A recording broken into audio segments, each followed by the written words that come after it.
They're gonna be pissed, and it's hard. Some people are like, oh, I wanted that anyway. Like, that'd be nice, but I was told that we have availability in the Ferrari instead, or the Porsche, and then like we have a full throttle package, which is the photo, video, t-shirt, and like 2 pit passes. So our McLaren is down for mechanical reasons, and I just have to contact everyone for this afternoon, you know, deliver the bad news, but they're in luck because we do have availability in our Ferrari or Porsche today.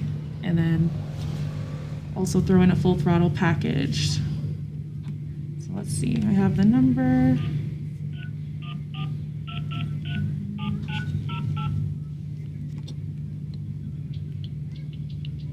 I am calling regarding your reservation in the McLaren today. Unfortunately, due to mechanical reasons, it did go down this morning, but we are calling to offer you a switch to our Ferrari 488 or the Porsche GT3. The car situation, we started the day off this morning thinking that we were going to have the McLaren back. The McLaren did not come back. So the first part of the day, we were kind of gauging the guests as they came in, and I was letting our team know, hey, we're just going to let them know as they arrive that the McLaren went down, but we have the Ferrari as an option. It's on the same tier. So we always offer them another car on the same tier.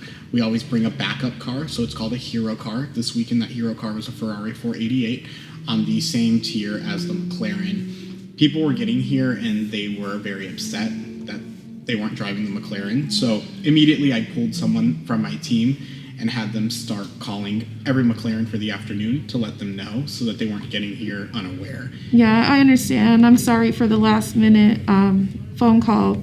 We tried to catch everyone as soon as we can. And those calls went really well. Every person moved. I think that they just want the verbal interaction with us. They want to know what's happening. They feel a little bit blindsided if we wait until they get here. Yeah, definitely. Yeah, we can have you guys check in early, no problem. You're welcome. We'll see you guys soon. Thank you. Bye-bye. That was easy. That was a nice one. 29 more to go.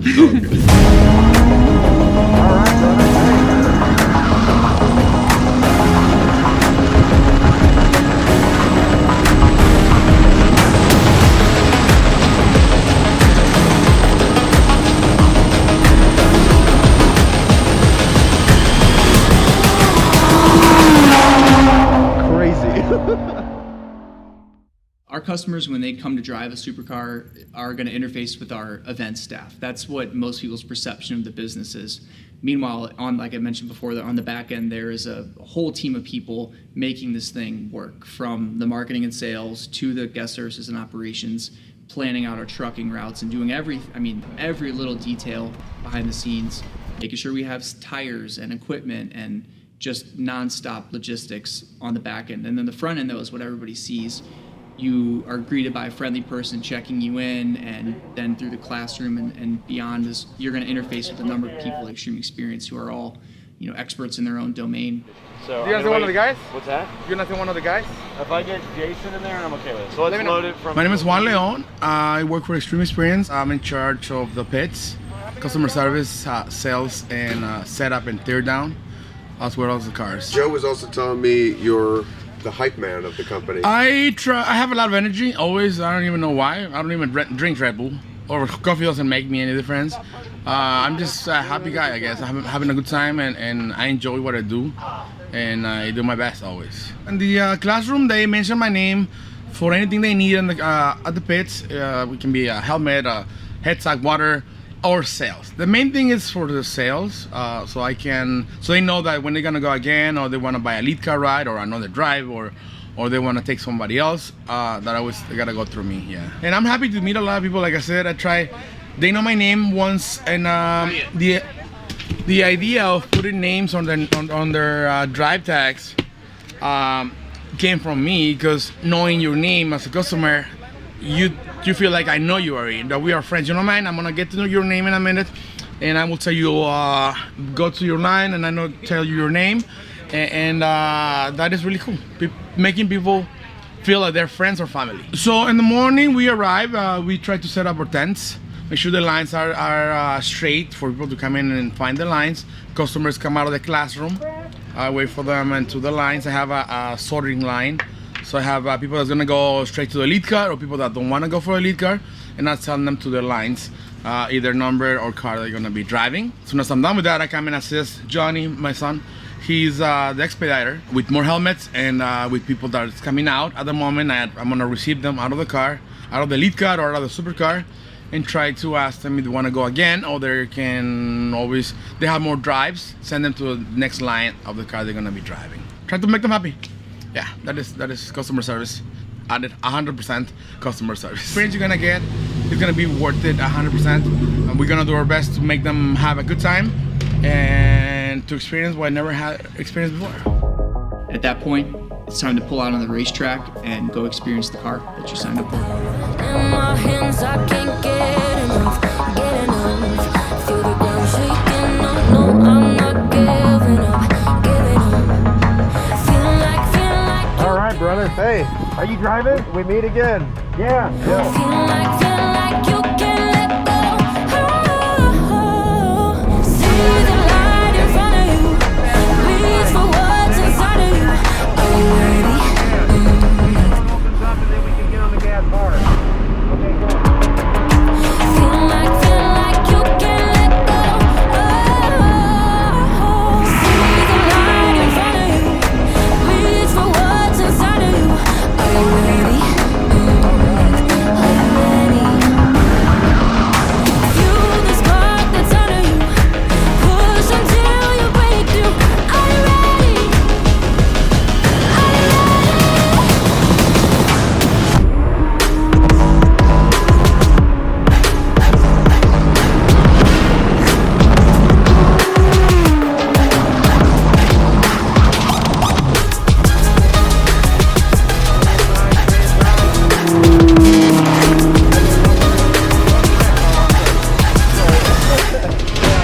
It just like buckles you and it downshifts so abruptly, like when you're trying to hammer it. It's dropping a couple of gears. Yeah.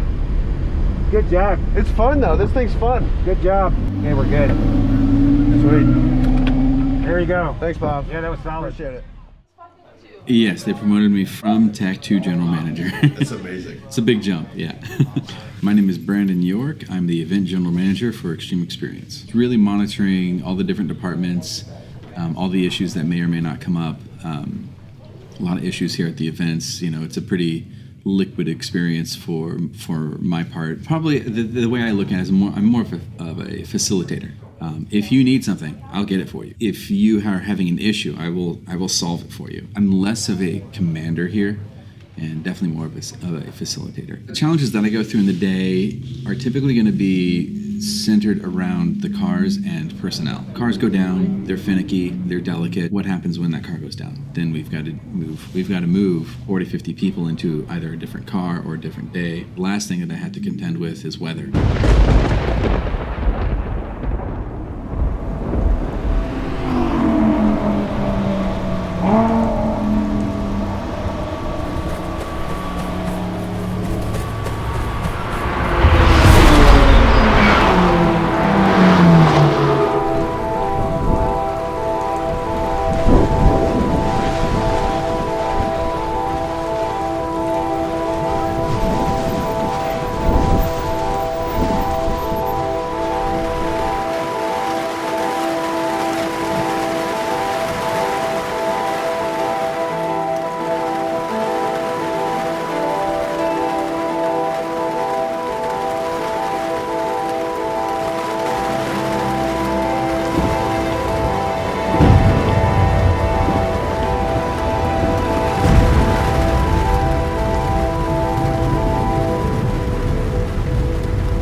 Copy that. All cars, pit, pit, pit. All cars are on lead.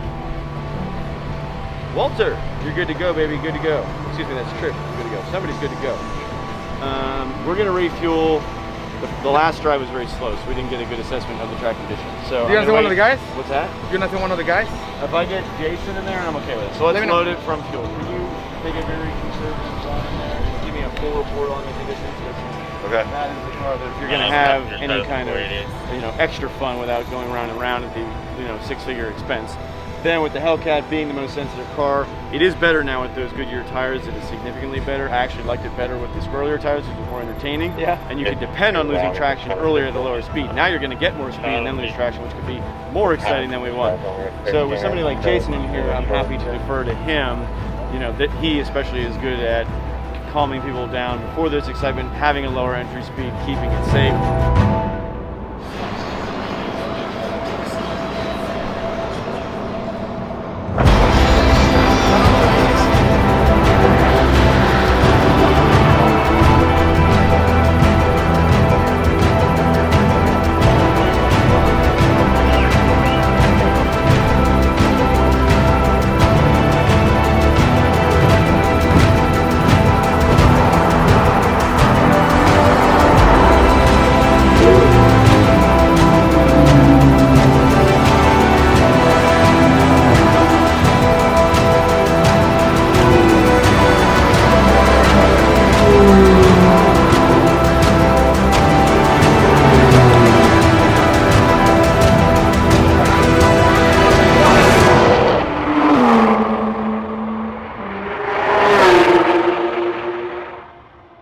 Sun was out whole day. A lot of customers don't understand is lightning, and you can't run with lightning. You're in a metal box out in an open field. You can't drive a car around a racetrack. It would have been even worse because it would have been sunny, but we wouldn't have been running because of the lightning. Dealing with weather is just the worst because I have no control. Zero control, zero influence, zero say. And I have to play a reactive role, and I hate being reactive. But that is the time when I have to do it. Yesterday, the radar was showing me that in the 4 o'clock hour, I was going to have rain. That was nice actually, because all throughout the week, the radar, all the predictions were showing that most of yesterday was going to be rain all day long. As we're watching it getting worse and worse and worse, and then finally Friday it tapered off. It's like, oh great, it's getting better. Friday night it looked even better. It stopped being all day and it was just a little bit in the afternoon, but then we still had this thing in the 4 o'clock hour that was hanging around, this little cell that was like just glued to St. Louis. So I came up with a couple of contingency plans depending on how severe things were going to be. One that we ended up playing out, which was the least invasive to everything, was I canceled that 4 o'clock hour, had to call those customers and get them moved, but I had to buy an hour of overtime today on Sunday, the next day, to move those customers into. And most everybody is pretty cool with that because nobody wants to show up to a track and be told they can't do what they came to do. We did make a decision this weekend a little bit preemptively, and we were trying to hopefully provide our guests with better service by canceling their drive but moving them into today. So it's all about how we handle it, right? So the verbiage that we're using in our communications, how we're sending those text messages, how quickly we're sending those text messages. You don't want to cancel somebody's drive an hour before it's supposed to happen because the majority of these people are already on their way. So if you're canceling somebody that's an hour away and you're telling them, hey, we are canceling, turn around, don't come to the track. This lady was super upset. Her and her husband drove 8 hours to get to the racetrack. We had texted them an hour before they were going to get there and told them do not come. So they didn't come. She was obviously very upset. She hit up Facebook, the reviews. The CEO actually saw them, reached out to her directly. What I heard about what was unfortunate to me was that we didn't understand her story. We didn't understand the fact that she had driven 4 hours to the racetrack and received that text message when she was within minutes of the racetrack, that she turned around and drove 4 hours back home from the racetrack without having even seen a car. It was Father's Day. She had 2 or 3 little kids in the back seat of the car. And all that kind of came together, and we had texted her. So I was disappointed that we had a lapse in judgment on how we communicate with our customers, because I want our program to always be getting better. I want to go above and beyond. So that was the first thing that stood out to me. But the second thing that stood out to me was the human element of it. I'm a dad. I have little kids. Driving 30 minutes with little kids is an insane undertaking, let alone to do it for 8 hours. On Father's Day, I'm a father. So when we struck out big with this lady. And she wasn't the only one. Her story is just the one that that is most relevant, there were about 8 people affected in a similar fashion. So same instance. This car braking affected about 8 people. And so I asked for the list of all 8 of those people, and I called them. And they didn't believe me when I called them. I said, hey, I'm Adam. I'm the founder and the owner of the company that you weren't able to race with. And so I'm calling you to make it right. And the majority of them all just said, wow, I appreciate the call. Never thought I would get something like that. I figured a broken race car is a broken race car, but the fact that you're calling, giving us our money back and saying you're sorry is good enough for us. Offered to pay for flight and hotel accommodations for her and her family to come to another event with us so that we could host their drive. But I made them all the same offer, and this one lady in particular took me up on it, and I said, at my expense, I'm gonna make this right for you. You have a family, this was a gift, and I promised you something. So I'm gonna refund your money. That's not even a question. But once the money's back in your bank account, then I'm also going to fly you out to any event you want to go to, and I'm going to let you race that car on my dime, and I want you to bring your family because I want you to not only have the experience that you expected you were going to get, but I want to completely change your whole experience from start to finish with my company. And she cried a little bit, and then she said, I'll talk to my husband and let you know what we can do. They ended up driving. They did come to another event with us. The National Corvette Museum. So they came from Ohio to Bowling Green, Kentucky so that we could host their drive. She updated her Facebook post. She was super happy about it. It really is just the way that we're communicating. I paid for her hotel, I paid for her gas, I had a gift bag waiting for her with gift certificates so she could take her family out to dinner when she got to town. She came, she drove. I think they had such a good time that even on their dime, they turned around and bought more driving experiences because we had made it that type of experience. And she called us back and said, hey, I want to take down my negative post about you. And we said, don't take it down. That happened. If anything, just share how it changed. And if not, don't share how it changed. It meant more to me to just have changed it for her than to get any type of credit for it. Of course, she went ahead and she changed her post because as human beings, we want to make sure that we share the bad news and then we share the good news. But to me, it wasn't about that. It was about the fact that she signed up going all the way back to 8 years ago when we started this company. I decided I was going to deliver these experiences.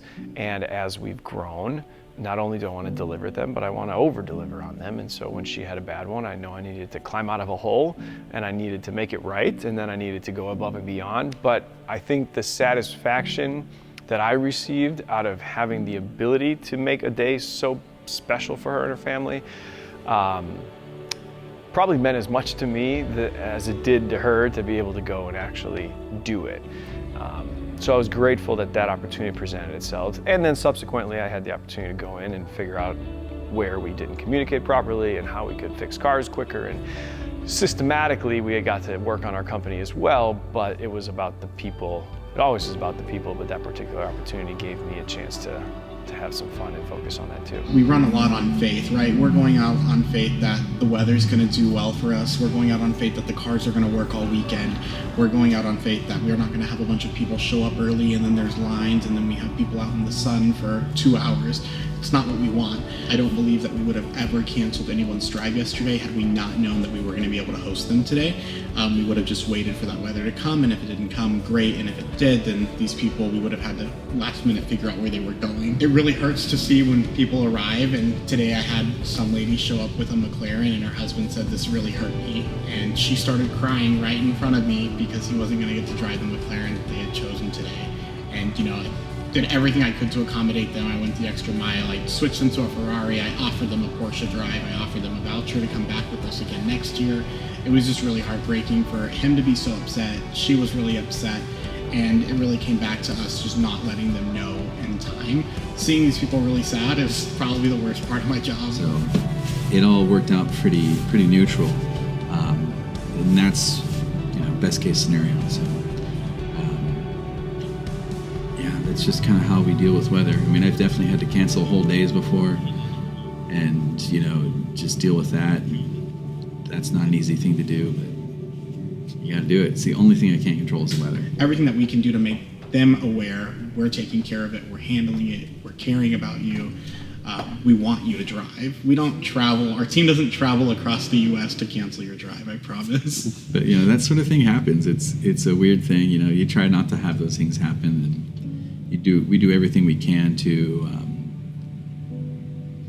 to make sure that the customers have a positive experience here, because it's fun. It should be fun, and it is fun, and I want it to stay fun. There has been customers, big mean guys. I don't like that. And then I start talking to them, and they tune down a little. Once they go and drive, their reaction is 100% like a little baby that just had a candy. Juan, this was amazing, bro. Big guys hugging me. I'm like, "Ugh." And they leave really happy, and they come back. But some people just have a bad attitude.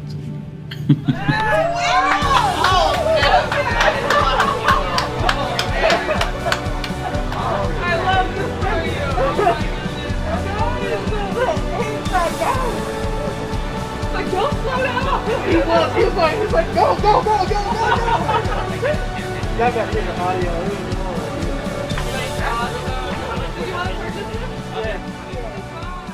So Extreme Experience is in a really interesting position because we've been growing rapidly, particularly for the last few years. We set a plan out in 2016 at the end of the year to double the size of our company over the next 3 years. We call it our 2020 vision. So coming through 2019, we had actually, in the year 2019, had doubled the size of our events. We doubled the number of events, doubled the cars, doubled the staff. It was a big, busy year and went in through a really, really successful holiday year. And we're patting ourselves in the back for having just completed our 2020 vision.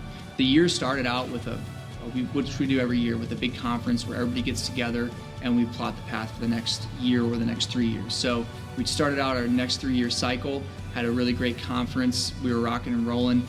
The first quarter, we've been on pace to exceed every goal that we actually had, which was fantastic. And then mid-March came and everything changed. Just past half hour, the president has said that he will have a press conference at 3 o'clock this afternoon, that a lot more is going to be needed, including possible financial help of some sort. The president is likely to declare a national state of emergency.